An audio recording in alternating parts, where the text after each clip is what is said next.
O debate foi bastante produtivo, né? Se esgotou bastante, então tem pouca coisa para a gente fazer o fechamento aqui. Mas, antes de chegar no ponto final, eu queria me afastar um pouco e depois chegamos lá naquele ponto, né? Tem um livro chamado O Monge e o Executivo, né? É dirigido para a liderança empresarial aí normalmente, mas muito útil para quem quer conhecer a liderança servidora, que é um modelo bíblico de liderança, né? As empresas estão usando, talvez, com mais intensidade esse exemplo do que a própria igreja. Recomendo. E então, lá tem muitos casos sobre liderança e deve ser muito útil. O outro caso que eu queria comentar é do escravo voluntário que a Bíblia apresenta, né? Nós, quando pensamos em escravo, pensamos aquele escravo da colonização brasileira. Mas o escravo bíblico era um escravo que tinha cheio de direitos, né? Aquele escravo que ia servir, um judeu que ia servir o outro, ele tinha direitos que precisavam ser respeitados. E ao final do período que ele estava, que devia servir, ele podia fazer uma opção se ele queria a liberdade ou queria continuar ser escravo. Então, muitos podiam fazer a opção de continuar sendo escravo permanente. Isso por quê? Obviamente porque ele era tão bem tratado naquela casa daquele senhor, que ele achava que era mais lucro continuar como escravo do que recuperar a liberdade. Então, ele era um escravo espontâneo, livre, é um escravo que tinha feito essa decisão por continuar escravo. E acho que a nossa condição com relação ao Senhor é esta aí, né? Deus não quer nós como escravos obrigatórios, mas escravos que fizeram a adesão de o servir. Década de 60, uma jovem, 17 anos, se preparando para as Olimpíadas, ela foi fazer um passeio num sítio, fez um mergulho num lago e quebrou a coluna. E ela ficou tetraplégica, de forma que tinha os movimentos só do pescoço para cima. Então, imagine uma jovem de 17 anos, todo o seu futuro, como atleta, como pessoa, como construir família, todos os sonhos ficaram ali, né? Ela muito vivaz, a partir de então, para pentear o cabelo, para escovar o dente, ela precisava do auxílio de alguém. Cristã, né, junto com a família, peregrinou com todas as pessoas que tinham ministério de cura, lá nos Estados Unidos, foi a muitos médicos, mas nada a curou. E depois de um tempo, ela compreendeu que isso vinha de Deus. E ela, sem movimento nenhum, então, tirou do coração aquela revolta que ela tinha inicialmente, e começou a aprender a pintar quadros, usando a boca para segurar o pincel. E ela assinava seus quadros com a assinatura seguinte, né? Louvado seja Deus. E quando fazia suas exposições de quadros, inevitavelmente vendia a todos e tinha um comparecimento muito grande. O pessoal ia para ver os quadros maravilhosos que ela pintava e para ouvir o testemunho dela.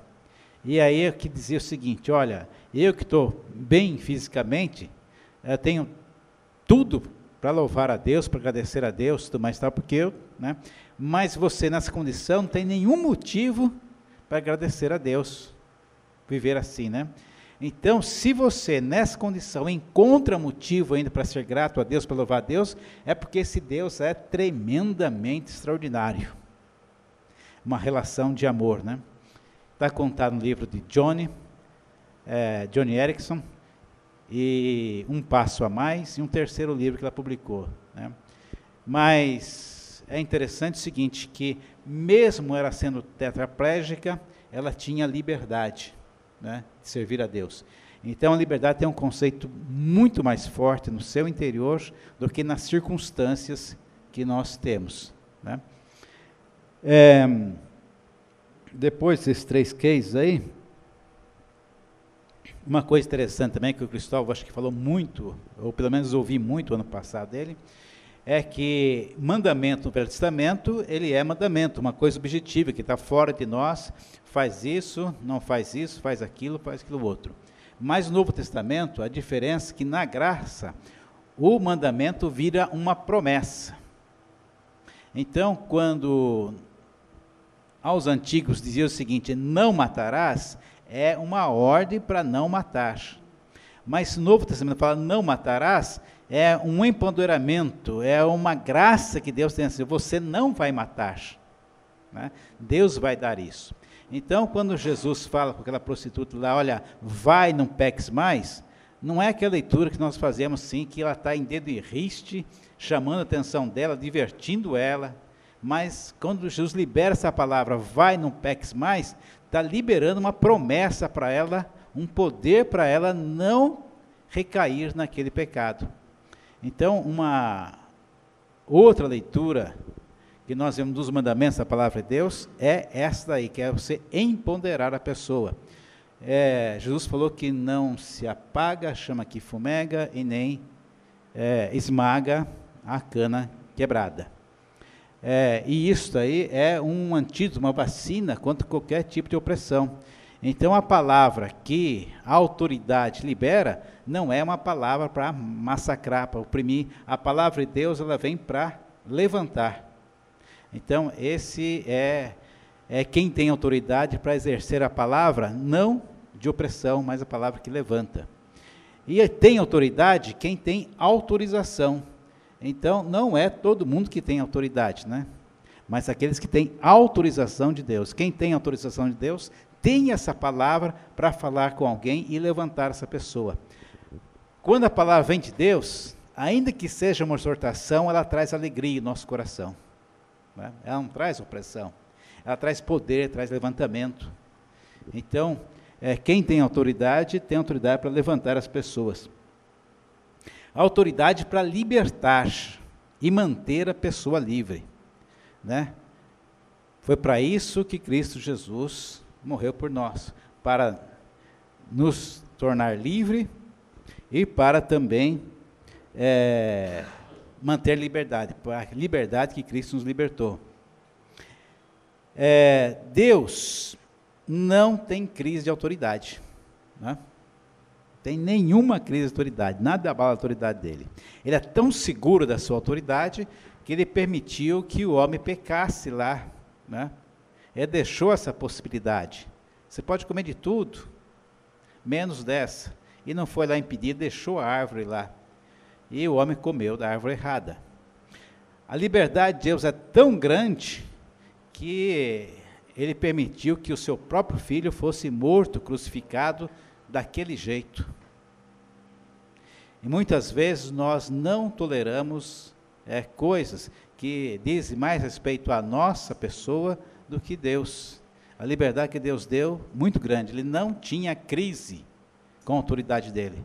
E se nós temos autorização dada por Deus, também não temos por que ter crise, não temos por que vê-la ameaçada. Nada pode ameaçar a autorização que Deus nos dá.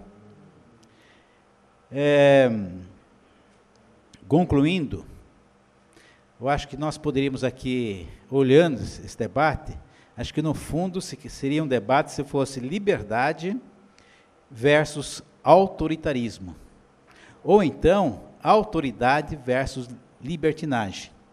Mas onde nós vamos encontrar pessoas para defender o autoritarismo ou para defender a libertinagem, né? Não íamos encontrar isso. Porque, na verdade, esses dois antagonismos, né, aqui propostos, eles são complementares e se fundem, né?